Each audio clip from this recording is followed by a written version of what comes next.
Perempuan masih menjadi sebuah isu utama di Indonesia.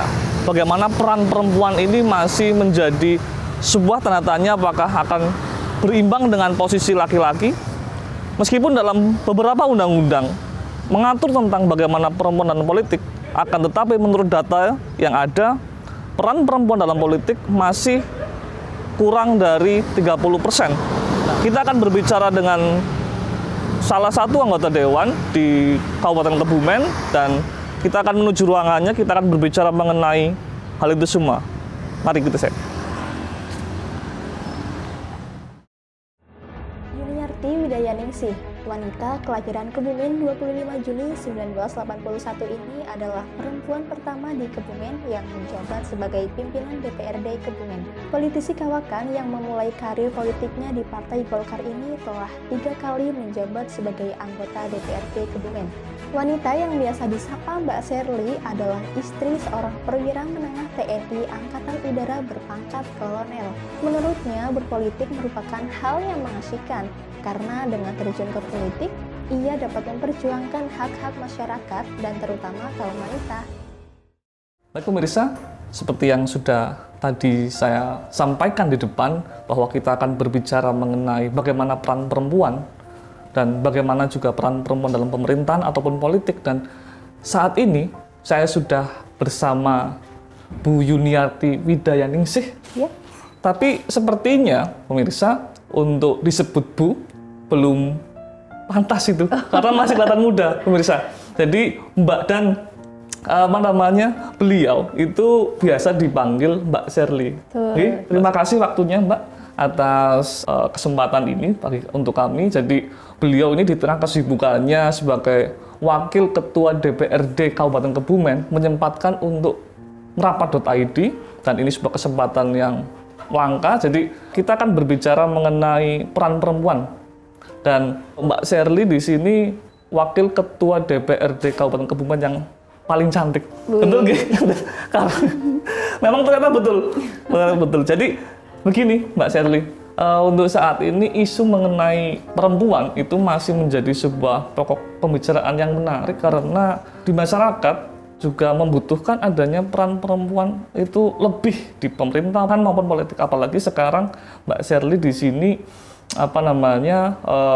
seorang perempuan, ibu rumah tangga, kemudian istri, di sini kan punya kesempatan dan pengalaman lebih, dan mungkin nanti akan di-sharekan kepada para pemirsa merapat.id. Dan sebenarnya bagaimana Mbak Sherly di sini bisa sampai terjun ke politik gitu. Ceritanya bagaimana gitu. Monggo Mbak Sherly. Baik, terima kasih Mas Guntur kehadirannya di ruang kami. Perkenalkan, ini ruang kami, ruang kerja kami, ruang untuk aspirasi masyarakat.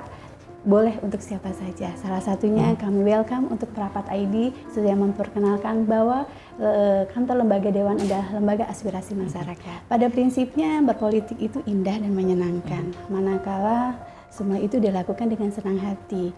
Salah satu kenapa saya terjun di politik, satu selain nasib Mas Guntur, kedua karena dinasti dari keluarga. Almarhum bapak saya dulu juga tokoh Golkar, yang waktu meninggal beliau sudah almarhum pada saat masih menjabat sebagai anggota DPRD. Kakak saya juga sebagai anggota DPRD di Jawa Timur. Dan alhamdulillah saya diberikan kewenangan, diberikan kepercayaan oleh masyarakat, khususnya Dapil 2, Kecamatan Klirong, Petangan dan Pejagoan, sudah menjabat untuk ketiga kalinya. Dan yang ketiga merupakan suatu bonus bagi saya, karena saya dapat menduduki sebagai Wakil Ketua DPRD yang perempuan pertama menjadi Wakil Ketua DPRD di Kabupaten Kebumen. Ini suatu apresiasi sekali buat saya, tetapi apresiasi itu membuat saya semakin semangat, semakin untuk lebih mendengarkan aspirasi masyarakat, supaya masyarakat Kebumen khususnya dalam program-program pemerintahan untuk lebih baik lagi. Mudah-mudahan dengan visi misi Bupati yang baru, kita nanti Kebumen lebih sejahtera. Baik, menarik sekali ini Mbak Sherly. Jadi ini adalah ketiga kalinya berarti ya menjadi anggota dewan, dan yang ketiga ini menjadi salah satu pimpinan di DPRD Kabupaten Kebumen. Dan berarti kurang lebih ini adalah tahun ke-11 berarti ya? Tahun ke-11. Tahun ke-11. Pernah nggak sih anak atau suami itu kan sudahlah itu kan, karena kesibukan yang begitu tinggi pasti di DPRD ataupun di Dewan. Pernah nggak keluarga sudah lama atau sudahlah Bunda udah di rumah saja, itu pernah nggak ada komplain dari anak atau suami gitu, Mbak? Komplain pasti ada, tetapi kebetulan suami berdinas di Papua yang memang sudah keliling Indonesia, jadi kami jarang untuk bertemu. Yang penting kami selalu ada komunikasi. Long distance berarti ini ya, Mbak? Gitu. Kalau long distance mungkin hanya berapa, 2 minggu, 3 minggu bisa ketemu. Kita kadang berbulan-bulan. Berbulan-bulan. Berbulan-bulan. Untuk anak, saya memiliki 1 anak perempuan yang baru usia 3,5 tahun. Memang agak komplain manakala saya disibukkan setiap harinya. Kalau 1 hari sudah bekerja, kalau malam ada kegiatan kepartian memang agak sedikit rewel dan menuntut bahwa beliau anak saya ingin didampingin untuk malam hari karena kita tidak ada suami di samping.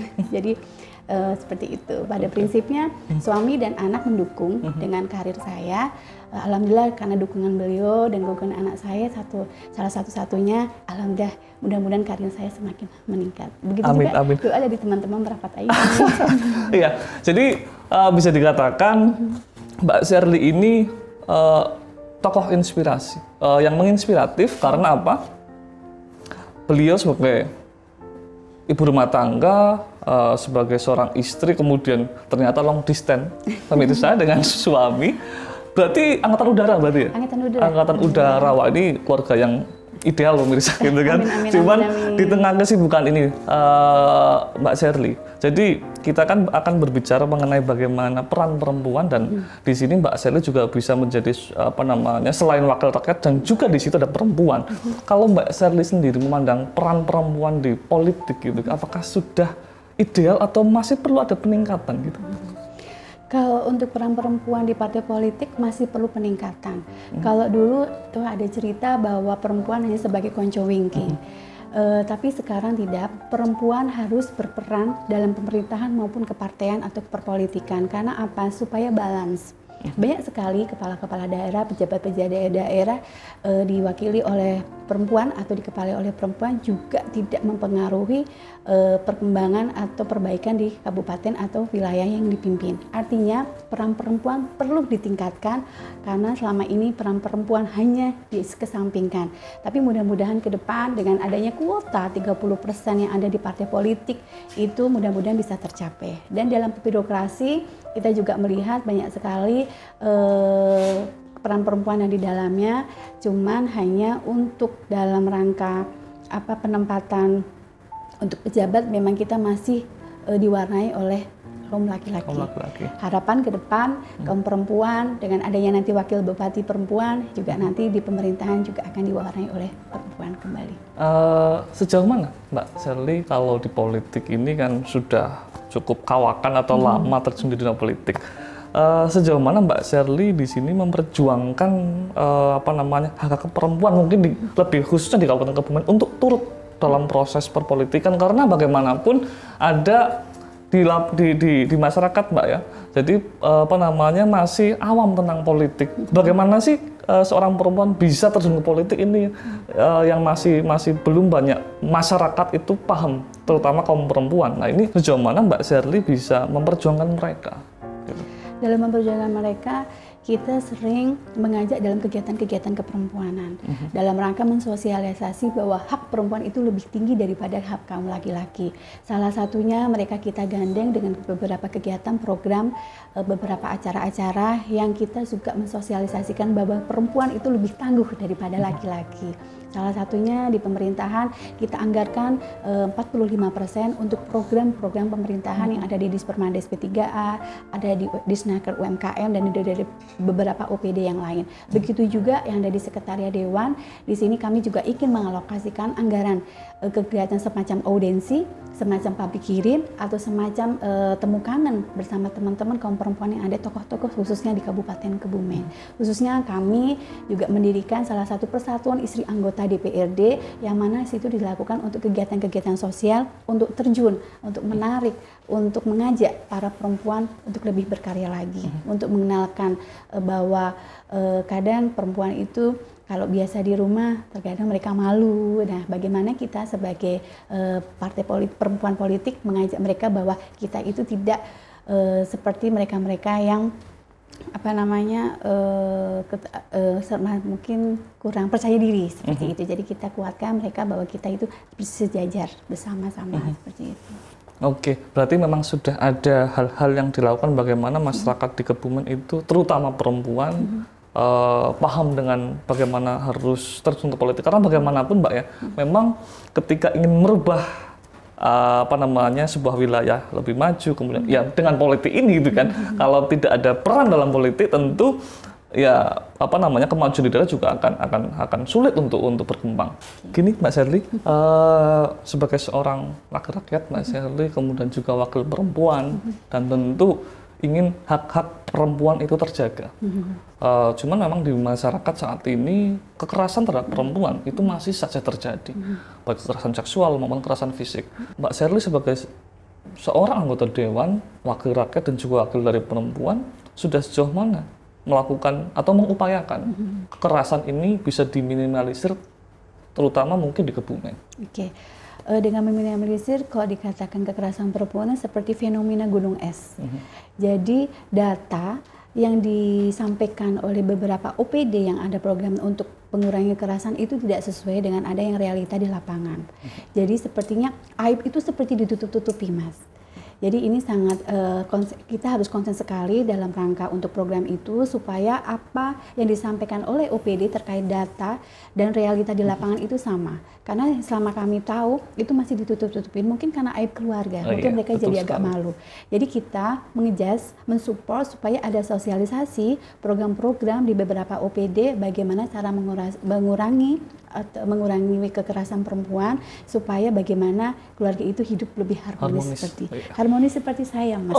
Iya. Karena meskipun saya jauh tapi kita tetap harmonis ya. Iya. Oke. Berarti kalau ketemu berapa bulan sekali Mbak dengan suami? Kalau ketemu saya sampai lupa, Mas Guntur. Oh, sampai lupa. Waduh, ini. Kenapa sampai lupa? Karena kesibukan suami kebetulan di sana berdinas, jadi dan waktu yang sangat jauh di Papua, mencapai 1 hari ke sana. Jadi kita kalau kebetulan pas suami ada kegiatan di Mabes, di Mabes TNI, baru kita bisa ketemu, disempatkan pulang ke Kebumen. Kalau enggak kita jarang ketemu, Mas Guntur. Iya. Waduh, ini suaminya mungkin nanti menonton itu dengan Pak situ. Pak Imam, hai Pap. Hai Pap, panggilnya Pap itu.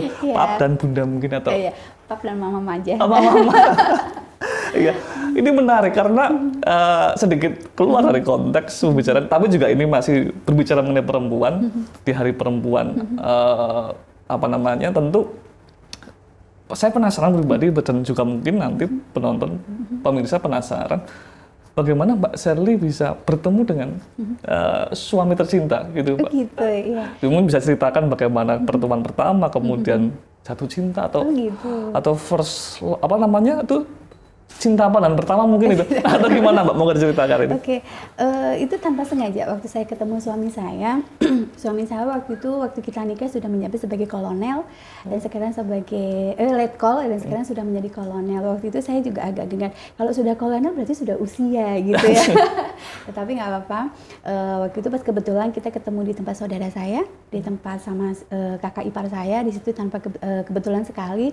Setelah itu mungkin kita saling memandang gitu, Mas Guntur. Setelah itu kita berkelanjutan dan nggak lama, selama 1 tahun kita langsung merencanakan untuk pernikahan. Wah, berarti bentar lagi ini jadi Pak Jenderal ini. Amin, doa restunya semoga pemirsa. Berarti dan lanut di sana? Sekarang bukan, sekarang di sana sebagai asisten personil dari Panglima atau Pangkosek. Oh iya. Wah, ini juga bertemu jarang tapi tetap pasti mengupayakan untuk berkomunikasi, Mbak. Ya. Sudah berapa lama long distance nih, Mbak? Kita dari dulu, Mas, waktu kita nikah memang sudah long distance. Waktu kita nikah, suami berada di Makassar, setelah di Makassar di Mabes, karena kita kepingin berduaan, akhirnya suami pindah di Jogja, di Dangano Jogja. Dan setelah itu nggak lama, di sana langsung dipindah ke Papua. Tapi nggak apa-apa deh, Mas, yang penting saling komunikasi dan bulanannya tetap lancar. Oh, itu yang paling penting, pemirsa. Jadi bulanan jangan sampai terhenti juga, Mbak. Nah gini, bagaimana mengatur waktu, Mbak, antara keluarga, kemudian kedinasan, karena kan Mbak Sherly juga tentu sibuk dengan kerja-kerja di dewan atau legislatif. Bagaimana mengatur untuk bagaimana anak ini tetap yang masih balita ya, 3,5 tahun, kemudian mungkin pada saat suami pulang ini bagaimana mengatur seluruh proses yang ada ataupun kehidupan di keluarga Mbak Sherly ini? Begitu. Kalau pas suami pulang memang kami cut off. Jadi memang kegiatan-kegiatan saya berhentikan dulu. Saya izin kepada ketua partai saya, manakala ada kegiatan partai, karena kalau tahu partai itu, kalau kegiatan partai itu tidak mengenal waktu. Saya izin bahwa suami pulang, mungkin dalam waktu 1 minggu kita pasti long weekend, kita menyempatkan kegiatan bersama keluarga, menikmati kebersamaan gitu. Jadi karena belum tentu kita 1 tahun sekali atau 6 bulan sekali kita belum tentu ketemu. Jadi pas ketemu kita nikmati saja. Betul itu.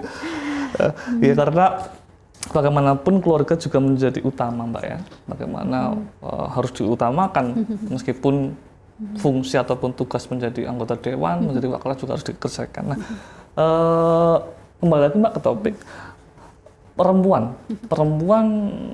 saat ini juga meskipun katakan masih perlu ditingkatkan, memang perlu diakui dari awal mulai reformasi kemudian sampai sekarang peran perempuan itu mulai meningkat dan mulai ada posisi yang bagus.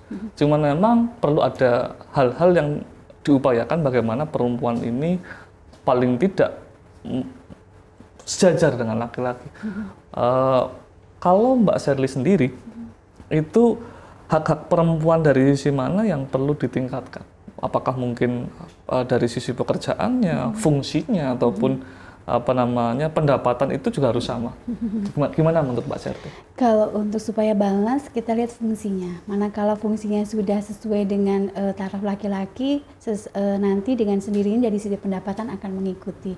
Intinya fungsinya dulu, fungsi perempuan itu ditingkatkan, disamakan haknya, karena selama ini sepertinya perempuan itu dikesampingkan. Kami harapkan fungsi-fungsi yang ada di perpolitikan, fungsi-fungsi dalam pemerintahan itu lebih dimaksimalkan kembali. Karena lihat juga Mas Guntur, di ASN di Kabupaten Kebumen itu laki-laki dan perempuan banyak perempuannya.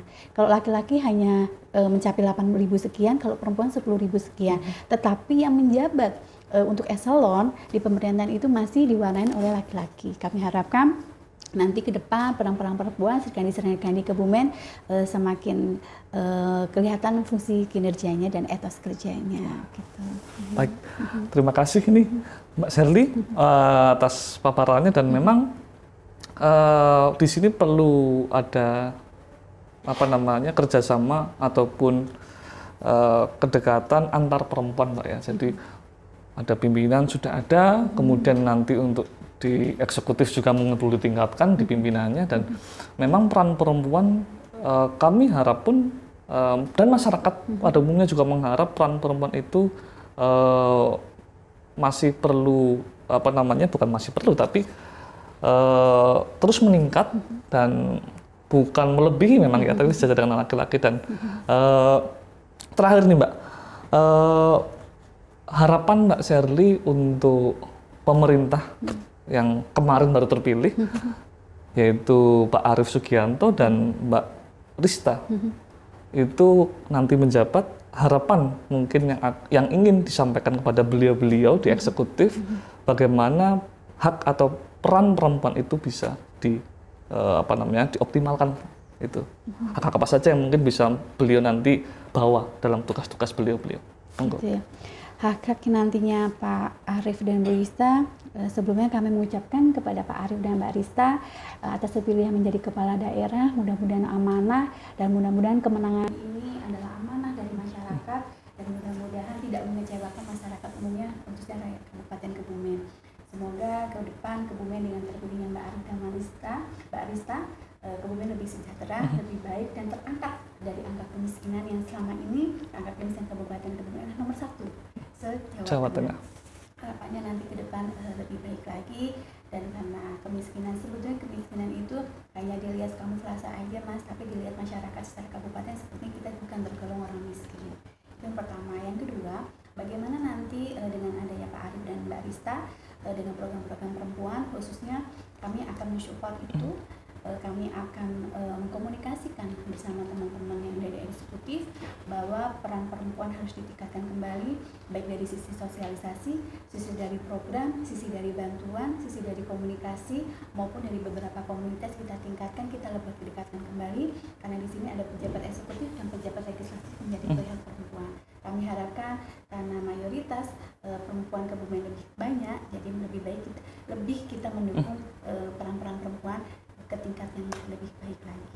Baik, terima kasih super sekali Mbak Sherly atas waktunya, dan kita tunggu juga nanti semoga eksekutif dan legislatif akan jalan bersama, dan salah satu yang diperjuangkan Mbak ya, yaitu peran perempuan lebih baik di masa mendatang. Terima kasih Mbak Sherly atas waktunya. Kami akhiri, kemudian mungkin kedepannya ini pembicaraan yang akan berlanjut mungkin pemirsa, jadi kita akan ketemu lagi, dan terima kasih, sampai jumpa.